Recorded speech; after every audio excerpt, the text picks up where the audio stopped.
Welcome back to the Post. Today is full of little opportunities to make a big difference. That's the message from our guest today on the Post. Podcaster, author Cynthia Yanof. Her new book is called How'd I Miss That? With spinach in my, can you see it there? Spinach in the middle of your teeth. How'd I miss that? Thank you for being here, first of all. Oh, thank you for having me, friend. It's good to see. We are friends. I should mention. We'll talk about that connection in a minute. I first want to talk about. I enjoyed reading this book so much. It's funny. It's creative. It's inspiring. It's about faith. Why did you, and how did you include Tom Brady barbecue, sopapillas, Buc-ee's, Jesus, all in one book? I mean, that takes talent. Right. That takes an editor and a publisher that's like, okay, we're going to go with this, and we're just going to throw it all together and see how it works. So yeah. But I think it makes it so real and really relatable for so many people. So why write this book? Well, I just think that I read a quote one time that says that people are basically the same, but it's a little difference that makes the big difference. And that just stuck with me, that really people... Wait, say that again. People are basically the same, but it's a little difference that makes a big difference. And I realized, good. Listen, the people that most influence me, and probably you too, are not the TikTokers and not the influencers and not Hollywood, but it's people that live their life just a little bit different, a little twist different. And I thought about that, like, I want to live a little different. I want to live a life that is significant and it means something. And so I don't want to miss it. And I started looking back on all the things, and not in a place of regret, but almost in a place of humor of like, these are the things we know. Love people well, show up, be generous, and more than your finances, be generous in your words, like all the things you probably know, but then we kind of miss it in the moment. And so I thought, well, let's just write a book about that. Like, I'm willing to make fun of myself. I'm willing to laugh and say, like, hey, like, don't miss this like I did. So, yeah. You know, you are such a bright light. I feel like you're always very positive. The book, well, the cover, I think, speaks a lot. Why the woman's smile with the spinach stuck in the middle of the teeth? Explain that. Because that's like every woman, right? Like, I wanted to do one where maybe our skirt was tucked in our Spanx. Yeah. Like, they just couldn't figure out how to do that and still get it on shelves somewhere. But isn't that every day? Like the things you're like, I'm doing the right things. I'm trying to get it right. I'm trying to raise great kids and show up at work and do this. And then you're like, oh my gosh, I had spinach in my teeth the whole time. Like whatever your proverbial spinach in your teeth is. And so the cover, I think, is really just kind of a laugh, a mock, and to show you that, like, we're going to laugh at ourselves, but also say we're doing the best we can at any given moment, and we're all missing it some, and that's going to be okay. And that's okay. Yeah. Sometimes that's hard for us moms to say, though. Right. Right? Totally. Yeah. Well, that's the thing. I mean, I think with parenting, and I think with most things in life, we have this sense of urgency that our culture tells us this is most important. This is urgent. And like making this baseball team is very urgent. Right. Or getting this grade on this paper is really urgent. But you say in the book, like, we need to look at the big picture. Well, yeah, and that's the thing is rarely does urgent intersect with what's eternal and lasting. And so it's making these little pivots and saying, okay, I know that everything around me is saying my kid has to be in the right friend group. We have to get in the right colleges.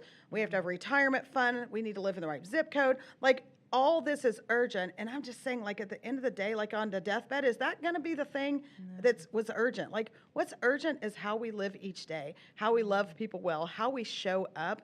And I want to raise kids that live that way. I don't want them to buy into the urgency of this world. I want them to be people that love people well, that they care about the marginalized. Like, and so if we're going to do that, then we've got to model it. We've got to kind of make tweaks in what we're doing day by day. Speaking about the kids, let's talk about your family. So first of all, my son Beck and your son JB are buddies. They go to school. Here's them representing Texas one day at school. So they're buddies. You have two older kids, and then you adopted. Yes, JB, you felt that calling and that purpose in your life. Talk about the joys and also the challenges with that. Right. Well, I always like to joke around and say that I'm the only mom that you guys know that is doing math facts and menopause. Like, that's where we are in life. And yes, I have two older ones, college, law school, and then this little one. Yeah, that's the crew. And, Mike and I for years were burdened by the 30,000 plus kids in foster care that needed a place to call home. And it's one thing to be burdened by it, and it's quite another to actually step into it. And so we were the least likely. We were like, I think people that do foster care are like really like spiritual, or they play in the handbell choir at church. Like, I don't know. But we finally filled out the paperwork and started the journey. And at 2 in the morning or 3 in the morning, the very first day we were licensed, a 2-month-old little boy was dropped off at our house. And Fast Oh. forward, we ended up getting the opportunity to adopt him. But I will say this, when I talk about foster care, or really doing any of the things that you're called to do, any of the harder things in life, like I went into it scared. It's not like we went in, we're like, we got this. I was scared, like emotionally, physically, spiritually, financially, like scared of all of it. And I came out on the other side scared of who our family would be if we hadn't done it. Oh. Because you're changed when you do things that are significant. You're changed when you take the harder road. When our family stood over a crib of a baby we barely knew night after night, begging God to do something merciful for him. When we went to parts of town we had been avoiding and entered into stories of kids in CPS offices with everything they own in a trash can, like, you're not the same on the other side of that. And I say that not as like, hey, we got it right, everybody look at us. Not at all. I can give you 30 examples of where we missed it, but I am so grateful in this situation that we stepped into the hard place, the hard calling, and just got to see what God can do with the surrendered life. You can miss it. You can miss things Yes. along the way. So you're basically saying, don't look at those little things that you're going to miss along the way. Look at the big picture, right? Well, I think it's a little bit of both. I think there's these big moments that we can step into that was one of them for us. Yeah, But I that's think a big leap of faith. That's I a mean, big you one. guys are very religious. You rely very heavily on your faith, and the book talks a lot about that, which I think is important to point out that you really felt like this was what you were supposed to do. Yeah. But I think there's also these small moments that every single day we have an opportunity to do things differently. Just little twists on how we're going to live life. Like And, what? What do I you mean, think? Name something. okay, I'm going to give you an example. Like, let's say you're at the grocery store and the clerk's grumpy. How are you going to treat him? Like, especially if you're a believer, like our brand is love. Like, we are called to love people well. Well, sometimes you're going to have to love people well that are kind of unlovable and are kind of difficult.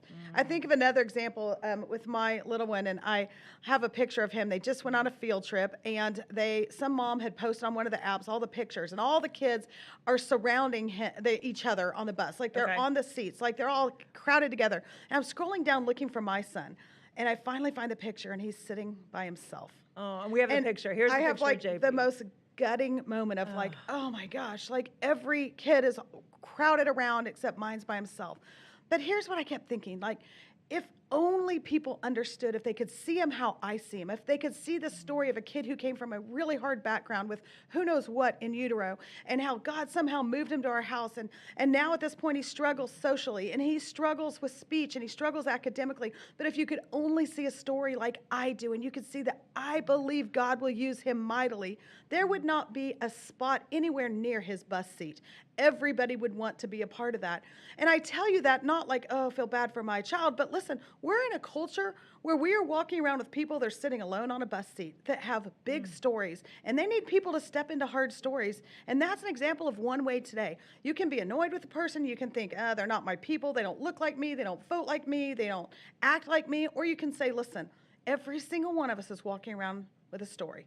And if we can see it through the eyes of the people who love them the most, see it through the eyes of the Lord, like, you will approach people differently. That is so beautiful. You're bringing tears to my eyes. Oh my goodness. I think you do a podcast as well, I should mention, called Mesmerize, which I think is funny because life is messy. And that's kind of what it's about. You even had your mom. This is your sweet mom. This was so cute. On the podcast recently. She was awesome. But you talk about it's about giving grace, not just to yourself, but also to other people too. And that goes along with just being kind. Right. And showing up. It's funny you said life is messy. You probably don't know this. That's the title of my first book, Life is Messy, God is Good. But it's this whole thing that life is messy. And so, there's this Tom Brady quote. He was inducted into the Patriots Hall of Fame. He's the GOAT of quarterbacks. We hate to talk about it in Dallas, but he probably is, or my husband tells me he is because I'm not into sports. But here's the thing he said, and I made a note of it, but basically he said, when they asked him, like, what does it take to be a Tom Brady? And he said, to be successful at anything, you don't have to be special. You just have to be what others aren't. Consistent, determined, and willing to work for it. And I'm just going to say this, like, every day we can decide, like, man, I'd like to make a difference, but I don't speak as well as that person, or I don't have the platform, or I don't have the finances, or whatever the thing is. But listen, you don't have to be special. I would argue you're made in the image of the creator, but you don't have to be special. In Tom Brady's words, you just have to be consistent and determined and willing to work for it. If you want to live a life that's significant, if you want to do things that impact your family, your culture, like if you want to end this life and know like, hey, I did something that mattered, then you don't have to be special. You just have to do what other people aren't willing to do. Put one foot in front of the other, which Yeah. is something your husband recently did. Let's pull up these pictures because Mike just celebrated a big change. He did 100 years, 1,000 miles. He did 1,000 miles in 1 year Yeah. running. Yes. And That's crazy. I to me. know. And he looks like a totally different man now. I mean, you lose a lot it is of girth doing that. impressive. But He to did. me, I think, how in the world is he juggling three? He juggles a job, he juggles the kids, he's coached baseball. I mean, he's coached softball before Yeah. too. And how do you all do it all? You know what? I think that we do what matters at any season. We're not committed to anything for every season, like whatever the season allows. And so our older two are now, our middle just went to college and our older one's headed to law school. And so now we just have the little one at home. So it opened up, some blocks of time. But that wouldn't have worked when we had 3 kids at home. And so I think you just figure out what you have time for, what matters, what's your priority. And for him, it was getting healthy because we have a little kid. And so he's like, I'm going to go run 1,000 miles. And so he went and did that. And so, yes, we held up a sign in the street.